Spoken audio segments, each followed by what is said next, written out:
ថ្ងៃមិញបងហួចលើកនងក្របីកាត់វាលស្លែស្រីលើកដៃសញ្ញាល្ងាចអូនច្រូតកាត់ហើយតង់យាត្រាទៅកំពុងទឹកដែលតែជួបគ្នា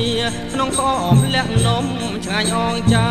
មានបរិយមលូស្លាបញ៉ាបងផងរួចយើងងូតទឹងលេងដៃរៀវរកគ្នាហើយសាសងថាទៅលេងរំវង